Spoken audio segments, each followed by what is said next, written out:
Hello बच्चों, आज हम लोग 9th क्लास बायोलॉजी का चैप्टर स्टार्ट करने वाले हैं। चैप्टर आपका पहला चैप्टर है कोशिका जीवन की आधारभूत संरचना। कोशिका जीवन की आधारभूत संरचना हम लोग देखेंगे कि कोशिका जीवन की आधारभूत संरचना कैसे है और कोशिका होता क्या है, इसका खोज किसने किया था। चैप्टर थोड़ा सा लंबा है तो हम लोग इसको कई पार्ट में कर करके पढ़ेंगे। कोशिका जीवन की आधारभूत संरचना आखिर कहा क्यों गया है इसको। कोशिका जो है हमारे शरीर का कोई भी बॉडी पार्ट है, हाथ, नाक, पैर, इस सभी का जो निर्माण है कोशिका से ही हुआ है। हमारे शरीर का कोई भी बॉडी पार्ट है, उन सभी का निर्माण कोशिका से होता है। जिस प्रकार से कोई घर है, घर का निर्माण छोटे छोटे ईंटों से सजा करके होता है। एक क्रमिक रूप में हम ईंट को रखते हैं जिससे एक दीवार बनता है। अगर छोटा सा ईंट रहेगा तो ईंट मिल करके क्या बनाएगा, दीवार। दीवार दीवार अब जो दीवार है इसी दीवार से बनता है कमरा। कमरा अब कई को कमरा मिल करके एक घर का निर्माण करता है, घर। और कई को घर मिल करके एक टोला, मोहल्ला, गांव का निर्माण करता है। सपोज करते हैं कि गांव का निर्माण करता है।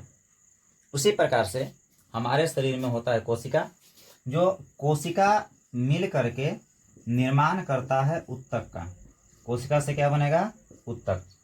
उत्तक क्या है, तो कोशिका के समूह को उत्तक कहते हैं। उत्तक से बनेगा, उत्तक से बनेगा कोशिका, कोशिका से बनेगा उत्तक, उत्तक से बनेगा छोटा छोटा अंग। अब बहुत को इसमें कन्फ्यूजन होता है कि अंग क्या है। तो जैसे ये मेरा हाथ है, यहाँ से लेकर के यहाँ तक पूरा अगर हाथ है, इसको हम लोग बोलते हैं अंग तंत्र। क्योंकि हाथ में ना बहुत सारा छोटा छोटा अंग आता है, जैसे अंगुली, हथेली, अंगूठा, कलाई, ये सब अंग है। अगर पूरा हाथ को अगर देखा जाए तो इसको बोलेंगे अंग तंत्र। तो यही जो अंग है ये चल करके आगे अंग तंत्र का निर्माण करता है, अंग तंत्र का निर्माण करता है। और यही अंग तंत्र जब आपस में मिलता है, आपस में जब जुड़ता है तो निर्माण होता है पूरा का पूरा बॉडी यानी कि शरीर का। तो हम यहाँ से कह सकते हैं कि कोशिका हमारे शरीर की सबसे छोटी संरचनात्मक और क्रियात्मक इकाई है। फिर से, संरचनात्मक और क्रियात्मक इकाई है। संरचनात्मक, संरचनात्मक का मतलब होता है, संरचनात्मक का मतलब होता है संरचना करने वाला। संरचनात्मक का मतलब होता है संरचना करने वाला। और क्रियात्मक का मतलब होता है, क्रियात्मक का मतलब होता है क्रिया करने वाला। क्रियात्मक का मतलब होता है क्रिया करने वाला। तो कोशिका हमारे शरीर के संरचनात्मक और क्रियात्मक इकाई है। संरचनात्मक, क्रियात्मक कैसे, जैसे देखा जाए कि अभी हम ये मार्कर को पकड़े हुए हैं, तो मार्कर को पकड़ने के लिए हाथ से पकड़े हैं, अंगुली से पकड़े हैं। तो इस मार्कर को पकड़ने के लिए जो है से कोशिका यहाँ पर काम कर रहा है और कोशिका से ही ये अंगुली का निर्माण हुआ है। तो हम कह सकते हैं कि कोशिका ही हमारे शरीर के पार्ट का निर्माण करता है और कोशिका ही हमारे शरीर में कार्य करता है। अर्थात हम जो भी काम करते हैं वो कोशिका के सहायता से ही करते हैं। अगर कोशिका नहीं रहेगा तो हमारा बॉडी या शरीर भी नहीं रहेगा। जिस प्रकार से कोई घर बनता है तो घर में आप ध्यान दिए होंगे कि छोटा छोटा ईंट को सजा करके घर को बनाया जाता है। अब घर तो बन गया ईंट से, अब उस घर की जो दीवार है, दीवार पर हवा आएगा, पानी आएगा, उस पर धूप पड़ेगा, धूलकन पड़ेगा। उस धूप, धूलकन, हवा, पानी से सुरक्षा कौन करेगा, यही ईंट काम करेगा। उसी प्रकार से हमारे शरीर में जो कोशिका होता है हमारे शरीर का निर्माण भी करता है और शरीर में कार्य भी करता है।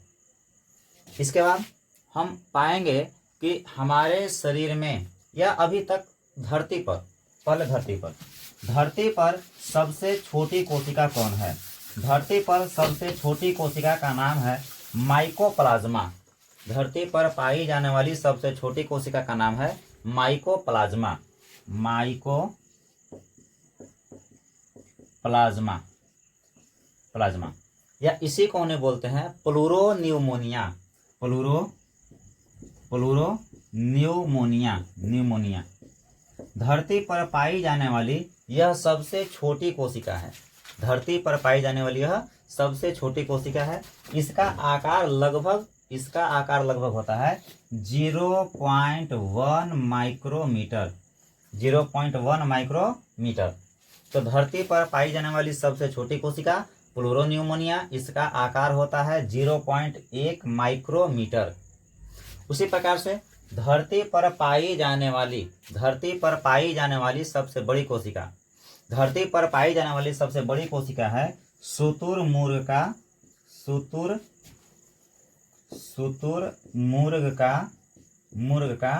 अंडा। शुतुरमुर्ग का अंडा।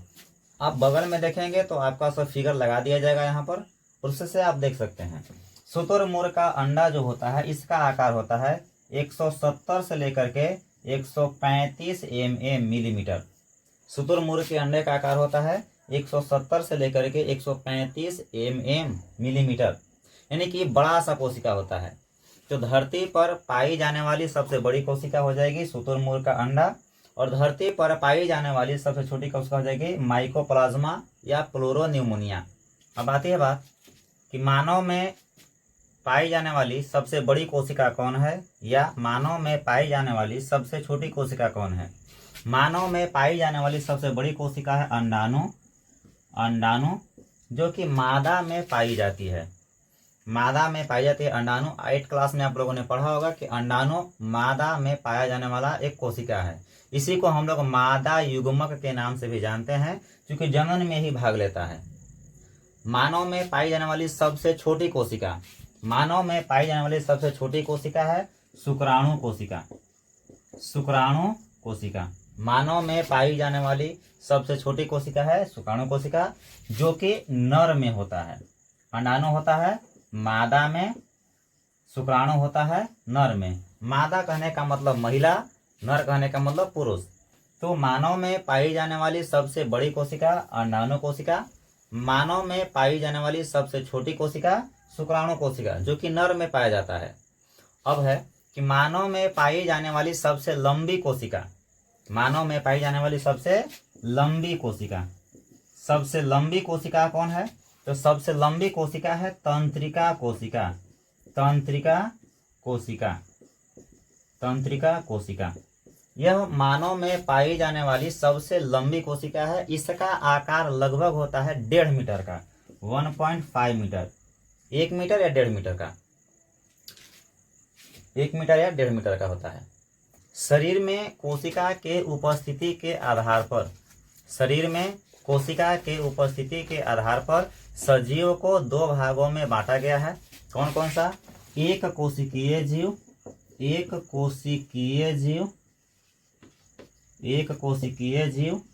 और एक होता है बहुकोशिकीय जीव।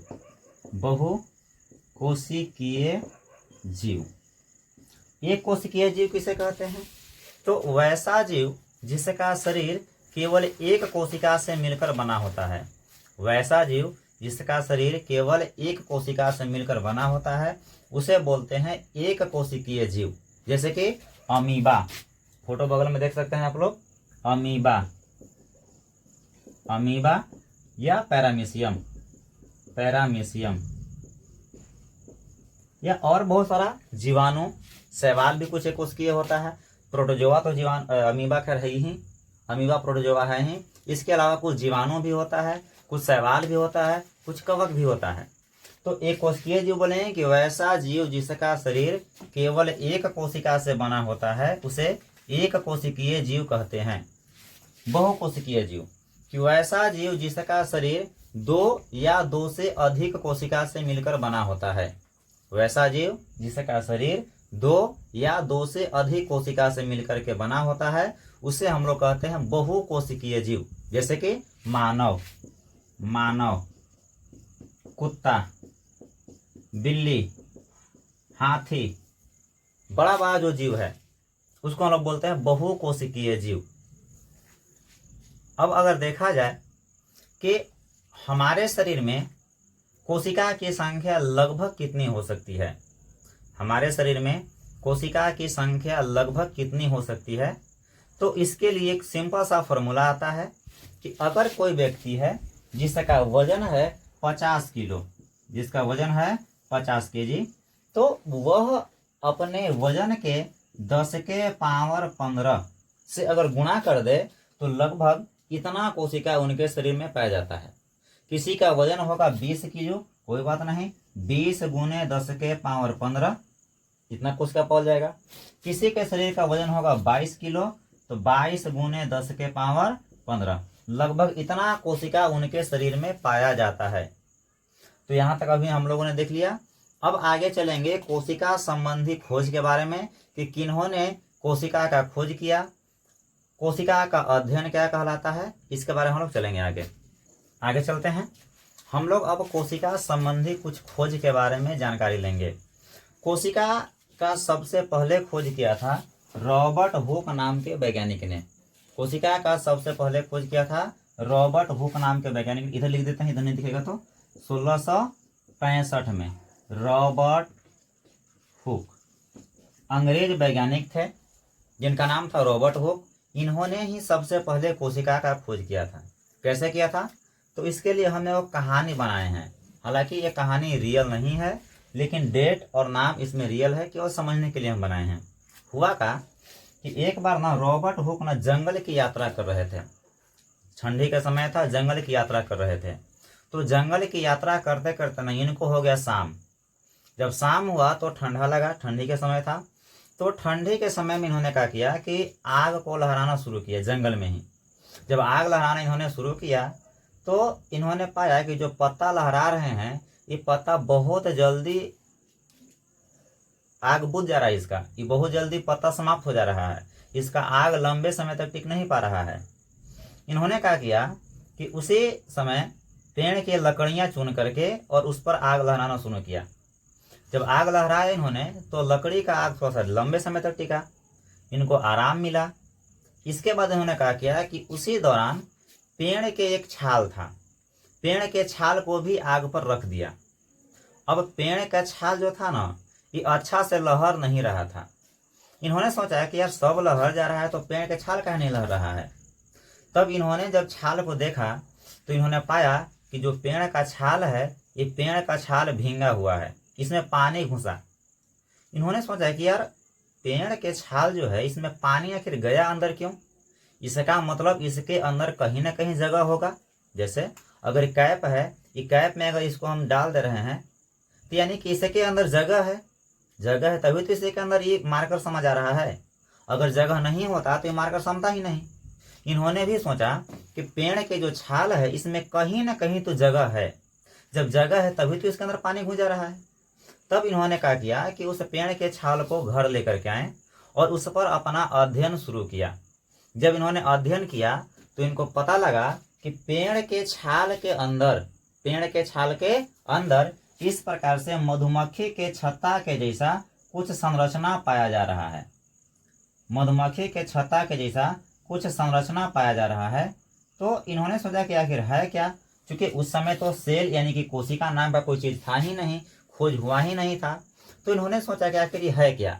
चूंकि यह अंग्रेज वैज्ञानिक थे तो इन्होंने सोचा, इनका थोड़ा सा दिमाग में घुमा कि इनका जो अंग्रेज, चूंकि यह अंग्रेज थे तो इनका जो धर्म गुरु जो थे, जैसे हिंदू धर्म में पंडित जी होते हैं, मुस्लिम में मौलवी साहब, उसी प्रकार से अंग्रेज थे, क्रिश्चियन थे, तो इन चर्च में जाया करते थे। और चर्च में जो पुजारी होते हैं उसको हम लोग बोलते हैं पादरी यानी फादर। अब इन्होंने सोचा कि जो फादर लोग जहाँ पर रहते हैं चर्च में, वहां पर ना इस प्रकार से छोटा छोटा सेल बनाया गया है, कोठरी बनाया गया है, कोठरी बनाया गया है इनको रहने के लिए, चैम्बर टाइप का छोटा सा। इनके दिमाग में आया कि काहे न इसका भी नाम हम लोग सेल ही रख देते हैं। तो इन्होंने यहाँ से छोटा छोटा कमरा से प्रेरणा लेकर के और इसका नाम रखा सेल। जब इस भारत में आया इस सेल नाम, तब इसको कहा गया कोशिका। तो इसको बोला गया कोशिका। कोशिका का मतलब होता है कि छोटा सा खाली कमरा, छोटा सा खाली कमरा, छोटा सा खाली स्थान, इसी को बोला जाता है कोशिका।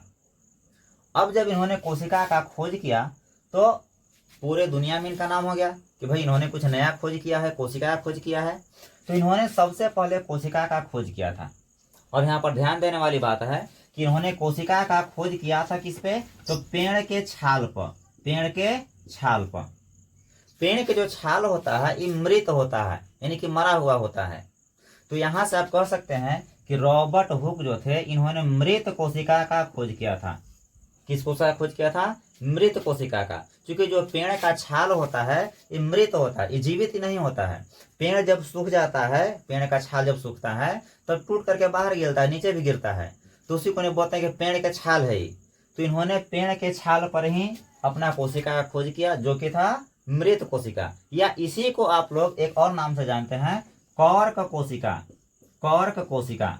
तो यहां से क्वेश्चन पूछ सकता है कि सबसे पहले कोशिका का खोज किसने किया था? रॉबर्ट हुक 1665 ईस्वी में। किस प्रकार के कोशिका का खोज किया था? तो मृत कोशिका का खोज किया था। किस पर किया था? पेड़ के छाल पर किया था। कॉर्क कोशिका का खोज किसने किया था? तो रॉबर्ट हुक। अब हम लोग देखेंगे कि जीवित कोशिका का खोज किसने किया था। तो 1674 में एक वैज्ञानिक थे जिनका पूरा नाम था एंटोनी वान ल्यूवेनहॉक। एंटोनी वान ल्यूवेनहॉक। इनको आप ल्यूवेनहॉक के नाम से भी जानेंगे।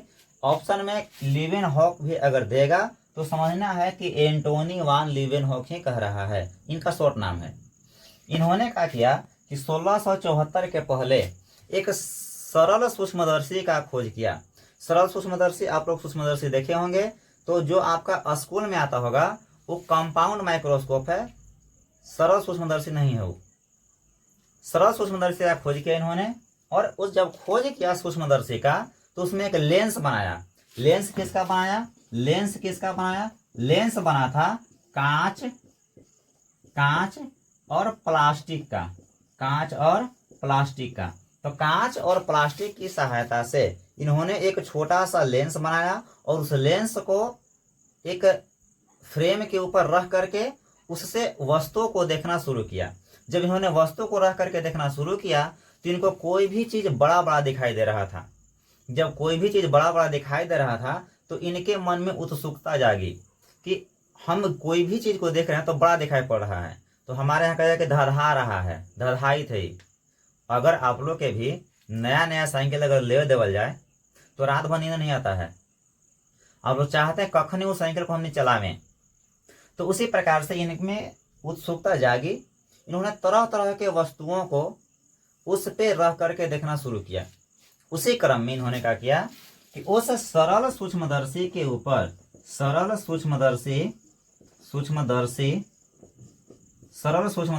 ऊपर मिट्टी के टुकड़ा को रख करके देखना शुरू किया। इस सरल सूक्ष्मदर्शी के ऊपर मिट्टी के टुकड़ा को रख करके देखना शुरू किया। इन्होंने जब देखा तो पाया कि मिट्टी के जो टुकड़ा होता है इसके अंदर छिद्र होता है। आप लोग भी ध्यान दिए होंगे कि जब मिट्टी के ढेला को, टुकड़ा को हम पानी में डालते हैं तो वहां से बुलबुला निकलता है। बुलबुला क्यों निकलता है? क्योंकि इसके अंदर हवा रहता है। हवा कहा गया है, यानी कि इसके अंदर जगह खाली होगा, जगह खाली है तभी तो इसके अंदर हवा भरा। तो इन्होंने देखा कि इसके अंदर ना छोटा छोटा जीव इस प्रकार से चल रहा है। इसके अंदर छोटा छोटा जीव इस प्रकार से चल रहा है। शुरू बार देख करके डर गए कि भूत है। गए अपने मम्मी के पास, मम्मी देखो ना, इसको देख रहे थे और पता नहीं एकरा में कौन चीज चल रहा है अंदर, हो सकता है भूत प्रेत है। मजाक कर रहे हैं। तो इन्होंने जब उसको पाया तो देखा कि इसके अंदर कुछ छोटा छोटा जीव चल रहा है। आप लोगों ने पढ़ा भी होगा कि मिट्टी के अंदर छोटा छोटा जीव पाया जाता है, एक कोशिकीय जीव पाया जाता है, जैसे कि राइजोबियम। राइजोबियम एक प्रकार का जीवाणु है जो हमारे मिट्टी में पाया जाता है। यह जीवाणु मिट्टी में नाइट्रोजन पकड़ करके रखता है, जिससे मिट्टी की उर्वरता बढ़ती है। तो इन्होंने जब देखा कि उसमें कुछ जीव चल रहा है, इसने उसका नाम रखा जीवाणु। जब जीवाणु इन्होंने नाम रखा, जीवाणु का मतलब कि जीव का अणु, अणु मतलब छोटा सा टुकड़ा, जीव का टुकड़ा है, छोटा सा कण टाइप का है, इसने नाम रखा जीवाणु। जीवाणु पर जब इन्होंने खोज किया तो आपको अभी हम बताएं कि चल रहा था, अर्थात यह जीवित था।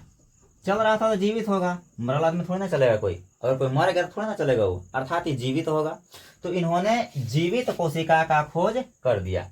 यहाँ से कई वो क्वेश्चन पूछता है कि जीवित कोशिका का खोज किसने किया था? एंटोनी वान लीवेनहॉक। कब किया था? 1674 में।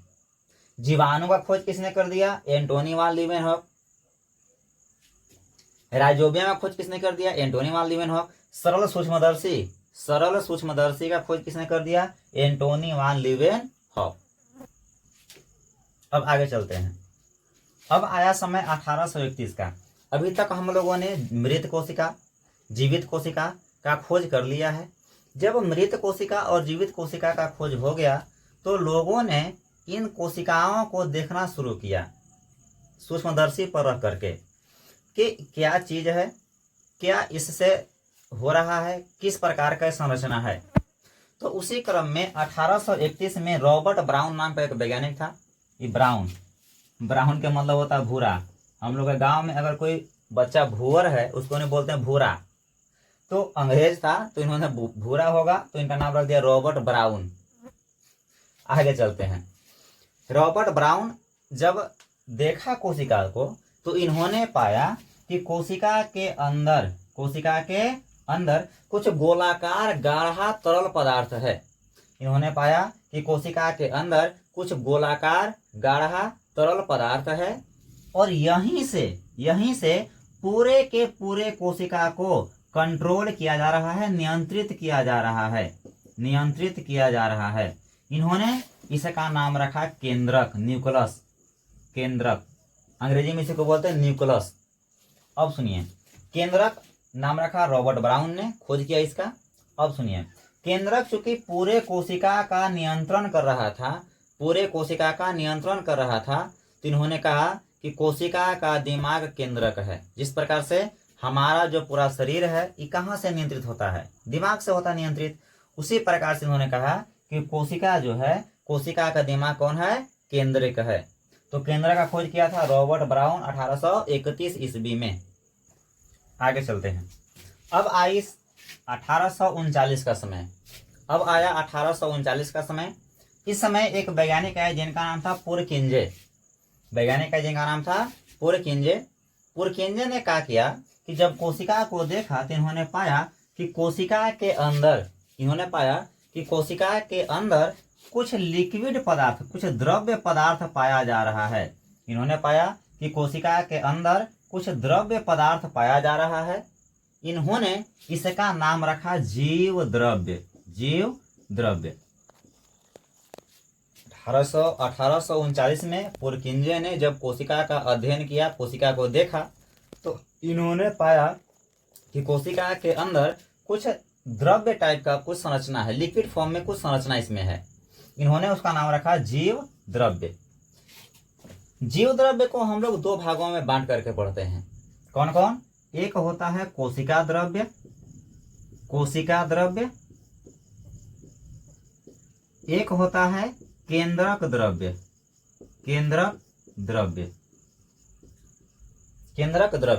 जीव द्रव्य को हम लोग दो भागों में बांटते हैं, कोशिका द्रव्य और केंद्रक द्रव्य। अब कोशिका द्रव्य क्या है, केंद्रक द्रव्य क्या है, देखेंगे ध्यान से कि कोशिका के अंदर, इसको हम लोग बोलते हैं कोशिका झिल्ली, जो कि हम लोग आगे भी पढ़ेंगे। जब कोशिकाओं के बारे में पढ़ाएंगे तो इसके बारे में पढ़ेंगे। कोशिका झिल्ली है, कोशिका झिल्ली किसका बना होता है, क्या कार्य करता है, इस सब हम लोग पढ़ेंगे।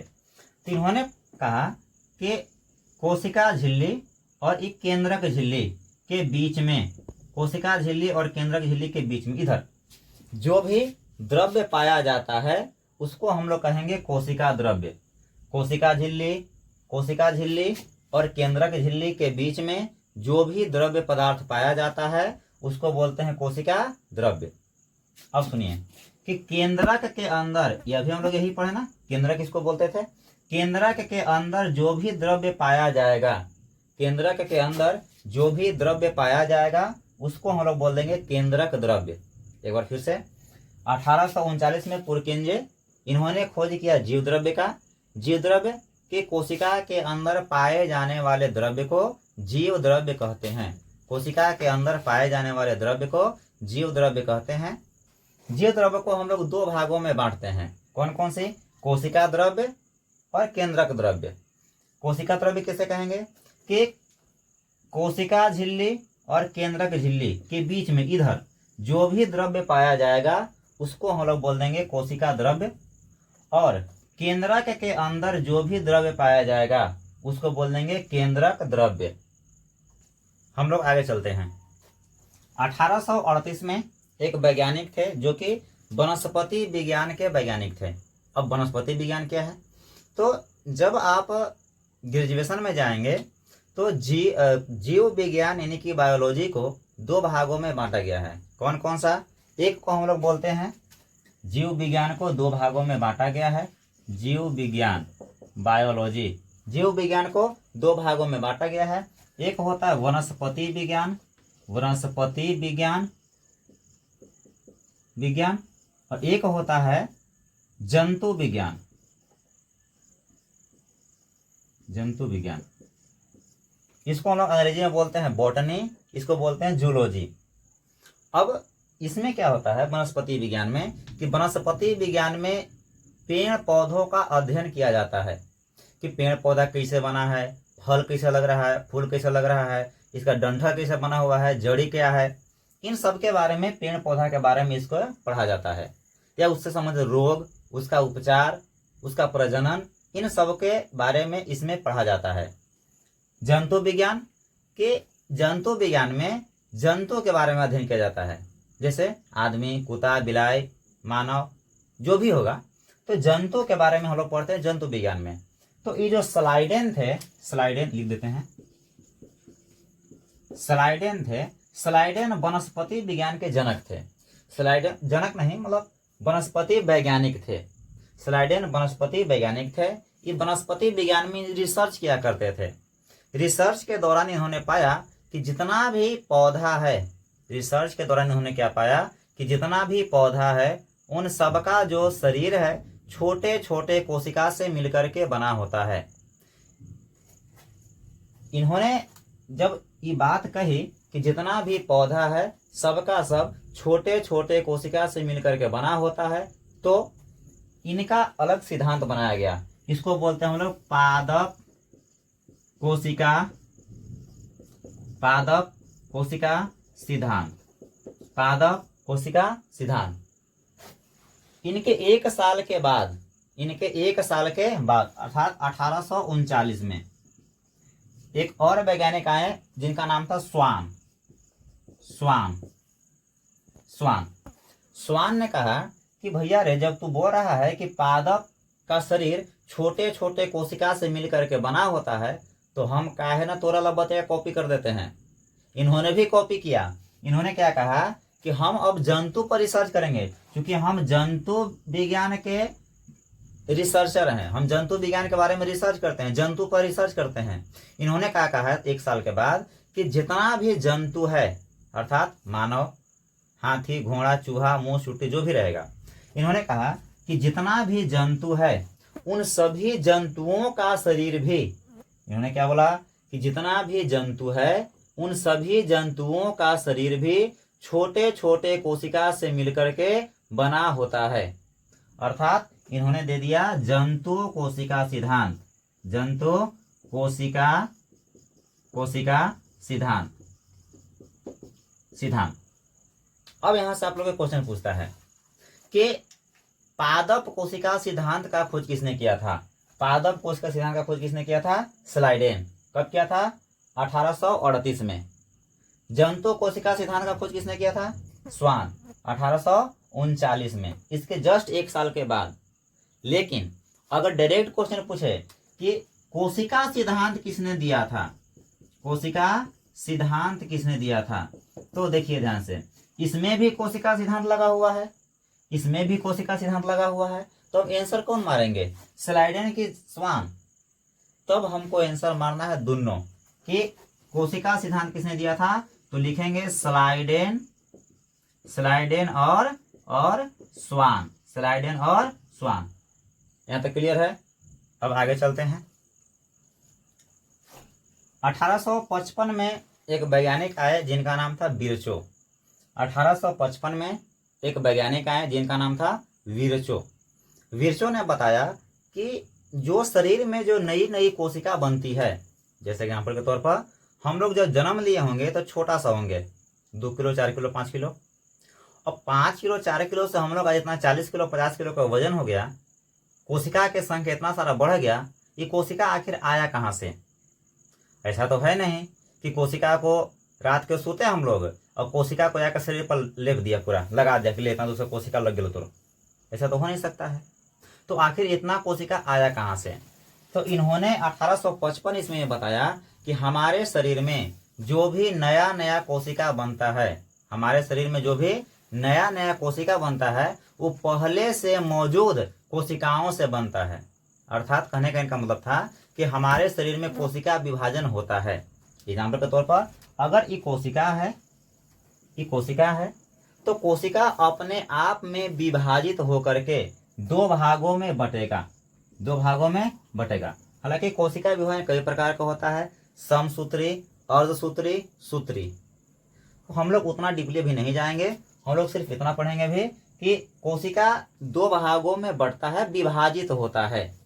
तो इन्होंने यही बात बताया कि हमारे शरीर में जो भी नई नई कोशिकाएं बनती है, नई कोशिकाओं का निर्माण पहले से मौजूद पुरानी कोशिकाओं से होता है। नई कोशिकाओं का निर्माण पहले से मौजूद पुरानी कोशिकाओं से होता है। इसके बाद 1861 में आए वैज्ञानिक मैक्स सुल। इन्होंने दिया प्रोटोप्लाज्म मतवाद। प्रोटोप्लाज्म मतवाद के मतलब होता है कि कुछ लोग इस पर एग्री करता है, कुछ लोग इसको पर एग्री नहीं करता है। यानी कि कुछ एकरा में अभी भी मतवाद फैला हुआ है, भ्रम फैला हुआ है। इन्होंने क्या कहा था कि कोशिका जो है ये जीव द्रव्य से भरा हुआ एक पिंड है। ध्यान दीजिएगा इनके बात पे। इन्होंने कहा था कि कोशिका जो है ये जीव द्रव्य से भरा हुआ एक पिंड है। कुछ वैज्ञानिकों ने इस पर एग्री भी किया, जो कि करना भी चाहिए था, क्योंकि अभी हम लोगों ने पढ़ा कि कोशिका के अंदर जीव द्रव्य होता है। तो इन्होंने भी तो ये बात कहा कि कोशिका जीव द्रव्य से भरा हुआ एक पिंड है। सही बात है। लेकिन कुछ वैज्ञानिक लोग ने कहा कि बताइए कि अगर कोशिका खाली जीव द्रव्य से भरा हुआ पिंड है तो फिर कोशिका के अंदर ये जो संरचना है कोशिका झिल्ली का, या अंतः प्रद्रव्य जालिका का, या राइबोसोम का, या लाइसोसोम का, ये क्या है? कहा कि हाँ यार बात तो सही है, ये तो पूरा का पूरा खाली कोशिका के अंदर जीव द्रव्य है नहीं, और भी कुछ संरचनाएं हैं। तो इन्होंने ये बात को रखा। तो कुछ वैज्ञानिकों ने इनके बात को सही कहा, तो कुछ ने कहा कि ना पूरा गलती बोली थे। लेकिन थोड़ा थोड़ा दोनों लोग सही थे। इसको कहा गया प्रोटोप्लाज्म मतवाद। अब आगे चलते हैं। इसके बाद 1884 में एक वैज्ञानिक आए जिनका नाम था स्ट्रासबर्गर। वो खाए वाला बर्गर ना, इनका नाम है स्ट्रासबर्गर। स्ट्रासबर्गर ने क्या कहा है कि हमारे शरीर का जो कोशिका होता है ये वंशागत लक्षण को ढोने का काम करता है। अब वंशागत लक्षण क्या है? तो आप ध्यान दिए होंगे कि किसी के मम्मी पापा अगर लंबा लंबा है तो उनका बाल बच्चा भी लंबा लंबा होता है। किसी के मम्मी पापा अगर नाटा नाटा है, उनका बाल बच्चा भी नाटा नाटा होता है, छोटा छोटा होता है। कोई के मम्मी पापा गोर गोर, बाल बच्चा भी गोर गोर। ये क्या है? उनका पैतृक लक्षण है। तो इन्होंने यही बात कहा था कि जो कोशिका के अंदर जो केंद्रक होता है, यह वंशागत लक्षण का परिवहन करता है, यानी कि एक पीढ़ी से दूसरी पीढ़ी में लेकर के जाता है। इसके बाद 1931 में दो वैज्ञानिक भाई आए जिनका नाम था एम नॉल और ए रस्का। इन्होंने मिलकर एक सूक्ष्मदर्शी बनाया। उस सूक्ष्मदर्शी का नाम था इलेक्ट्रॉन सूक्ष्मदर्शी, इलेक्ट्रॉन माइक्रोस्कोप। इलेक्ट्रॉन सूक्ष्मदर्शी। जब इलेक्ट्रॉन सूक्ष्मदर्शी का जब खोज हुआ तो इलेक्ट्रॉन सूक्ष्मदर्शी के खोज होने के बाद कोशिका का पार्ट जो है, या कोशिका को हम कह सकते हैं कि बहुत अंदर तक डीपली इसके बारे में जाना गया, इसको डीपली देखा गया। डीपली देखा गया कहने का मतलब कि इलेक्ट्रॉन सूक्ष्मदर्शी जो होता है ना, ये इलेक्ट्रॉन लेवल का जो चीज होता है, जैसे आप लोग पढ़ेंगे कि कोई भी पदार्थ है, पदार्थ के अंदर प्रोटॉन, न्यूट्रॉन, इलेक्ट्रॉन होता है। तो इन्होंने क्या किया कि जब इलेक्ट्रॉन सूक्ष्मदर्शी का खोज किया तो इलेक्ट्रॉन तक के छोटा छोटा वस्तु को भी देखा जा सकता था। तो इन्होंने क्या किया कि जब इलेक्ट्रॉन सूक्ष्मदर्शी का खोज हुआ तब कोशिका को अन्य वैज्ञानिकों ने भी अच्छे से अध्ययन करना शुरू किया। इलेक्ट्रॉन सूक्ष्मदर्शी जो होता है छोटा सा चीज नहीं होता है, इसका सेटअप पूरा रूम भर का होता है। इससे आप इलेक्ट्रॉन लेवल की चीजों को भी देख सकते हैं।